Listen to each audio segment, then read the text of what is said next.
Hey guys, so today we are going to do a little sequence to help the neck and the shoulders. This morning I woke up with a little bit of that stuck shoulder to ear kind of sensation, and also one of my clients reached out and mentioned that their left shoulder was really bothering them. So first and foremost, I want to explain, and a lot of you may know this, but a lot of times when we have tension in the back, it's really because we have tension in the front pulling us forward, so our body is reflexively pulling us backwards, and that's where we feel the pain when the problem starts at the chest. Everything we do in life is in front of us, typing, pushing, pulling, cooking, all of that kind of stuff. So basically we need to stretch the chest to get started. So I'm going to come up to a wall, a doorway, anything of a flat surface where your body can be aligned next to it. And so the elbow is going to be across from the shoulder point, and I'm going to activate, kind of pressing the forearm into the surface that I'm up against. Then I step forward with my inside leg. So for me, it's the leg that's closest to the wall that I'm standing next to, my right leg. And then I'm just going to push the chest forward in a very level, parallel direction. So I'm not falling into the stretch. I'm not trying to get as far as I can in the stretch. I am actually resisting, and in that resistance, then the fibers of the muscles start to come apart from each other as we resist and then stretch into it. So we come into this position and hold for about 10 seconds. Another key point of stretching is breathing. So especially for chest and neck, a lot of the neck muscles are involved with breathing, and of course the chest being tight can also restrict our breathing. So taking nice deep breaths in this position is going to really help to open up the chest and release the tension in the neck. So then we're going to come back a little bit out of the stretch once we have a nice open feeling in our shoulder. And really important to keep the shoulder blade back and down so we're not hiking up like this or getting some sort of wonky angle in the shoulder. We really want to keep symmetry and balance in the body as much as possible, especially while stretching. That will show us the points that really need it the most. So then I'm just going to take my chin over to my opposite shoulder, and this is going to give you a nice feeling of stretch right in the scalenes, which are also breathing assist muscles. And this might feel really restrictive at first, so just hold this one for about 10 counts and nice deep breaths as you go.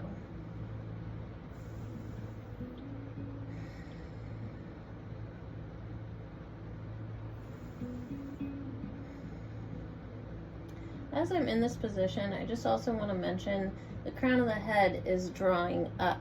So we're not doing some sort of weird motion where we're trying to get our head as far back as possible. We're just going to that point that we feel that sensation of stretch that's still comfortable, and then staying there. All right, you're probably about 10 or 15 counts into that. So then we just roll out the shoulders. And at this point, I would recommend pause the video, do those same 2 stretches on the other side. I don't have a wall on my other side, so I'm going to go ahead and continue into the other stretch. So this one is elbow into the wall. Basically, if you can, the elbow should be basically parallel with the shoulder point. And then I'm just going to banana my body into the wall while the hand is going down towards the spine. So this really opens up the back of the shoulder blade and into the armpit. And the importance of this is basically a lot of our movements are micro movements in a static position, say typing, all those things I mentioned before, cooking, etc. So those micro movements, they release lactic acid into the body, but when we don't have full range of motion movements, then the muscles can't actually push that lactic acid out. So by getting into these positions and really opening up the shoulder joint, it allows the blood flow to come back into the whole joint and relax all of the muscles. Plus we get more oxygen and nutrients to our muscles, which can only help with healing, energy, all sorts of things. And as you kind of lean into the wall, you should start to feel a nice opening stretch through the side body. Come out slowly And once again, every time after a stretch, I like to just kind of neutralize everything. So the next one I'm going to do, I'm going to turn the camera here and take a seated position. Let's see if you guys can see me well from here. Cool. So for this one, because it was my right shoulder that was bothering me, I'm going to grasp my left wrist with my right palm facing away from me. And as I come arms overhead, I'm pulling my arms apart. I'm actually trying to pull the elbows away from the wrists and creating tension there. And this activation really helps to, as I just said, activate the muscles that are getting stuck. And so by contracting a tight muscle, it actually can help it to fully relax.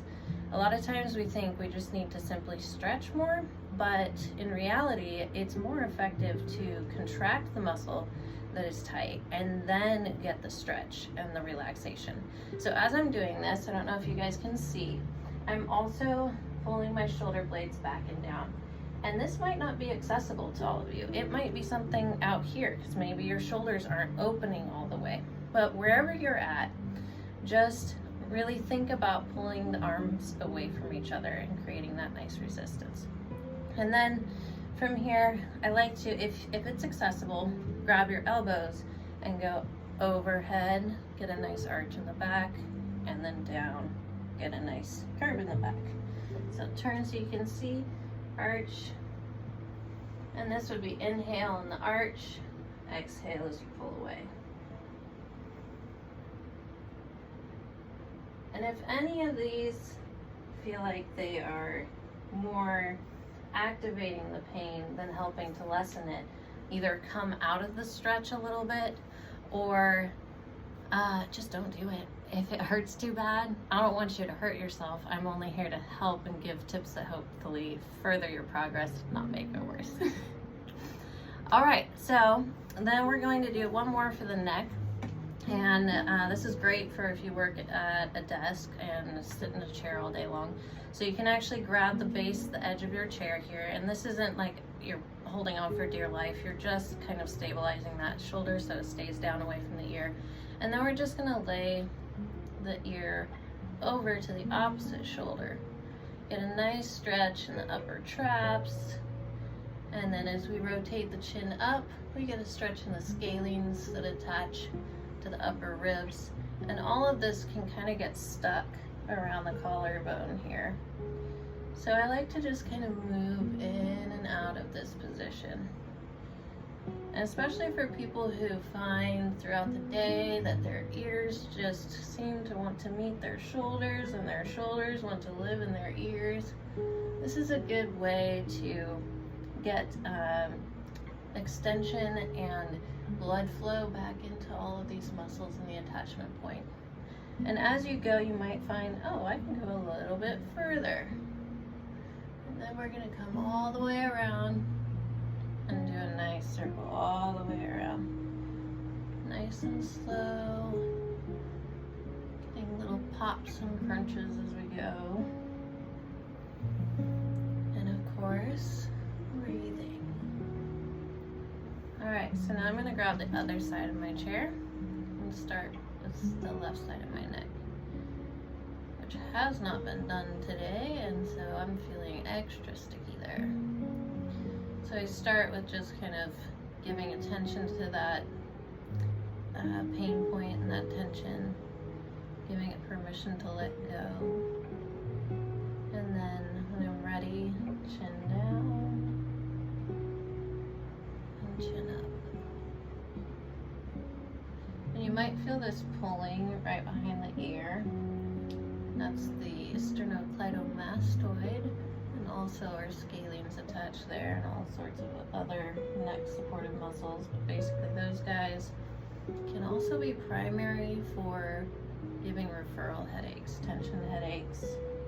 So this is a great way to keep those at bay, especially if you, like I said, work in front of a computer or really just struggle with constant headaches and migraines.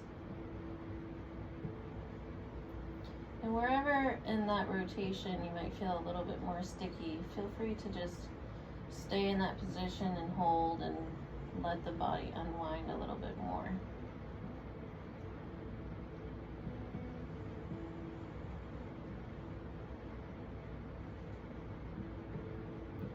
Alright, now I'm going to go ahead and do my rotation all the way around.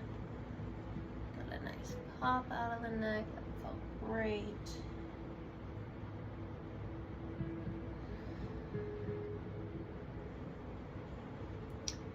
And oftentimes, just as with mid-back pain, we think that the back of our neck hurting means that we need to stretch the back of the neck. A lot of times it's really the front of the neck that is so tight that it's pulling us forward, and the back neck muscles are trying to pull us back. And especially sitting at the computer, no matter how perfect your posture is, you're still going to assume a little bit of that head forward position, which is causing these guys to tighten, these guys to get overstretched. So they're going to be pulling back, constantly sending the signal, come on body, come back. And that's where our pain comes from, but we need to stretch the front of the neck. So taking breaks throughout the day, we don't look up not often enough in our daily life. It's a good idea to just go outside and look up and really feel that nice stretch in the front of the neck. All right, guys.